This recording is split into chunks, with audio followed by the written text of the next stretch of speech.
Hello friends, आज मैं आपसे बहुत ही इम्पॉर्टेंट टॉपिक पर बात करने वाली हूँ।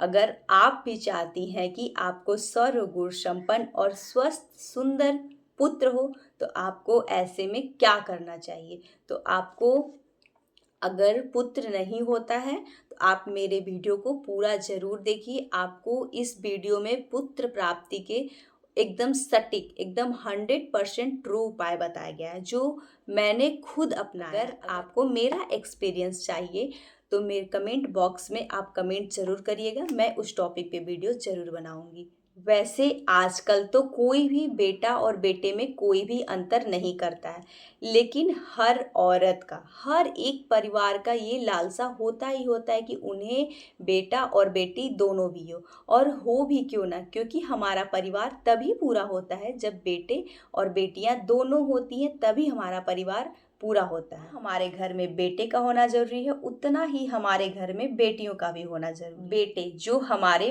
वंश को आगे बढ़ाते हैं।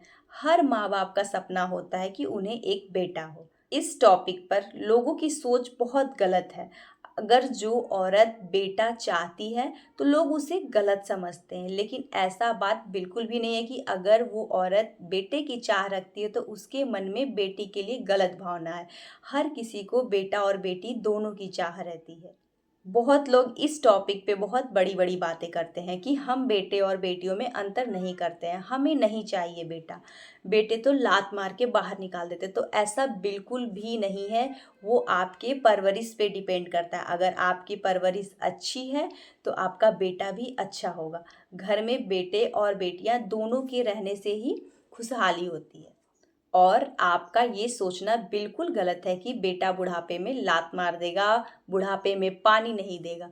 तो अगर आपकी सोच पहले से ही इतनी गलत है तो सोचिए, अगर आपको भगवान बेटा दे भी देता है तो आप बेटे और बेटियां में कितना अंतर करेंगे। तो आपका शुरू से जैसा ख्याल रहेगा अपने बेटे के प्रति, आप शुरू से अपने बेटे को जैसा बनाइएगा वो वैसा ही बनेगा।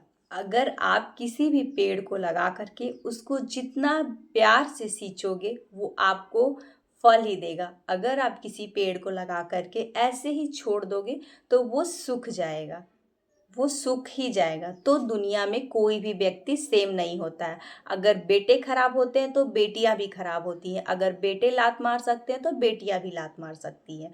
ये कोई भी नहीं कह सकता है कि बेटे अच्छे होते हैं या बेटियां अच्छी होती हैं, क्योंकि हमारे समाज में बेटे भी अच्छे हैं, बेटियां भी अच्छी हैं, बेटे भी बुरे हैं, बेटियां भी बुरी हैं।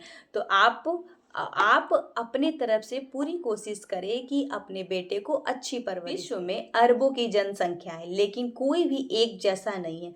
हमारी खुद की उंगलियां, पांचों उंगलियां एक बराबर नहीं है। तो हम ये बिल्कुल नहीं कह सकते कि बेटे बुरे होते हैं, बेटियां अच्छी होती हैं। ये हम तुलना नहीं कर सकते। अगर जिसको पहले से एक या दो बेटी हो, या फिर उसके खानदान में बेटे नहीं हो रहे हैं किसी को भी, या फिर बेटे होते भी हैं तो वो डेथ कर जाते हैं, तो आपको ऐसे में क्या करना चाहिए कि आपका वंश आगे बढ़े। आपको ऐसा क्या करना चाहिए कि आपको बेटी के साथ साथ बेटे का भी सुख मिले। अगर आपके साथ ऐसा होता है तो सबसे पहला उपाय, आप अपने घर में एक लड्डू गोपाल ले आइए। अगर आप लड्डू गोपाल को नहीं भी ला सकती हैं तो आप एक छोटी सी फोटो लड्डू गोपाल की जरूर रखें और उसकी पूजा करें। आप उन्हें बेटे के रूप में देखें, आप लड्डू गोपाल को बेटे के रूप में देखें और उन्हें जैसे एक माँ अपने बच्चे से प्यार करती है, आप उन्हें उसी तरह से प्यार करें। अगर आप के पास पहले से बेटी है, या अगर आप प्रेगनेंसी कंसीव कर चुके हैं, या आप प्रेगनेंसी प्लानिंग कर रहे हैं, तो आपको एक मंत्र मैं बताती हूँ। आप उसी तरह लड्डू गोपाल की पूजा करते रहिए। आप एक बच्चे की तरह उनको प्यार करिए और एक मंत्र का आपको जाप करना है। देवकी सुत गोविंद वासुदेव जगतपते देहि मे तनयम कृष्ण त्वामहम शरणम गतः। आपको इस मंत्र का जाप डेली 108 बार करना है। आपको जब भी टाइम मिले, ऐसा कोई ज़रूरी नहीं है कि आप बिना खाए पिए, आप अगर ड्यूटी वाली हैं, आप अगर जॉब करती हैं, या आप पूजा नहीं कर सकती हैं, तो आप कभी भी सुबह में टाइम मिलता है तो सुबह में, अगर शाम में टाइम मिलता है तो शाम में आपको 108 बार, अगर आप 108 बार कर सकती हैं तो 108 बार, नहीं तो आप 51 बार या 21 बार आप इस जाप मंत्र का जाप जरूर करें। एकदम विश्वास से करना है आपको, इस जाप को करना है, लेकिन अपने मन में ये बिल्कुल नहीं रखना है कि बस यूट्यूब से देख लिया और स्टार्ट कर दिया। आपको अपने अंदर पूरा विश्वास रखना है कि हमें लड्डू गोपाल जरूर देंगे। लड्डू गोपाल, हम मेरे पास भी लड्डू गोपाल जरूर देंगे। तो आपको इस बात का विश्वास रखना है। कोई भी काम आप विश्वास से करिएगा तभी सफल होगा। तो आपको पूरे विश्वास के साथ करना है। अगर हो सके, अगर आसपास अगर आपके कोई लड्डू गोपाल की मूर्ति मंदिर है कान्हा जी की, तो आप उस मंदिर में बृहस्पतिवार के दिन जरूर जाएं। और अगर आप ऐसा अफोर्ड कर सकते हैं तो आप, गर्मी का सीजन है तो आप 2 आम या 2 केले उनको ज़रूर चढ़ाएं।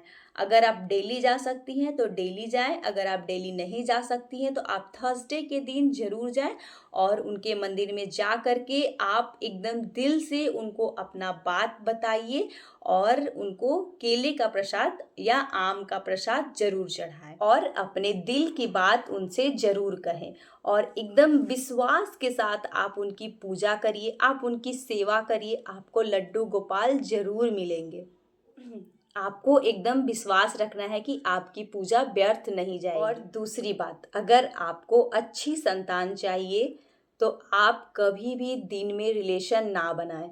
आपको कभी भी दिन में रिलेशन नहीं बनाना चाहिए। और दूसरा उपाय जो शास्त्र में भी लिखा है कि जब आपका पीरियड डेट आता है उस दिन से आप काउंट करिए 5वां दिन।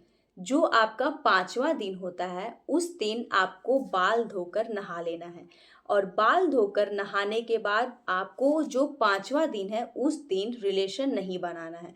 आप 6ठे दिन रिलेशन बनाइए, फिर 7वें दिन आपको रिलेशन नहीं बनाना है, 8वें दिन रिलेशन बनाइए, 9वें दिन नहीं बनाना है, 10वें दिन रिलेशन बनाइए। यानी विषम दिन जो होता है उसमें आपको रिलेशन नहीं बनाना है और जो हमारे सम दिन है उसमें आपको रिलेशन बनाना है। अगर आप ऐसे करती हैं तो आपका जो बेबी कंसीव होगा वो लड़का ही होगा। जो भी आप कर रही हैं एकदम मन से विश्वास करके, खुद को भगवान पे समर्पित करके करिए, आपको फल जरूर मिलेगा। आपको इतना विश्वास बना लेना है कि भगवान जो भी करेगा अच्छा ही करेगा। तो आप मेरे बताए हुए इस ट्रिक को फॉलो ज़रूर करिएगा। और अगर आपको मेरा एक्सपीरियंस अगर चाहिए तो कमेंट बॉक्स में कमेंट ज़रूर लिख दीजिएगा, मैं आपसे अपना एक्सपीरियंस ज़रूर शेयर करूँगी।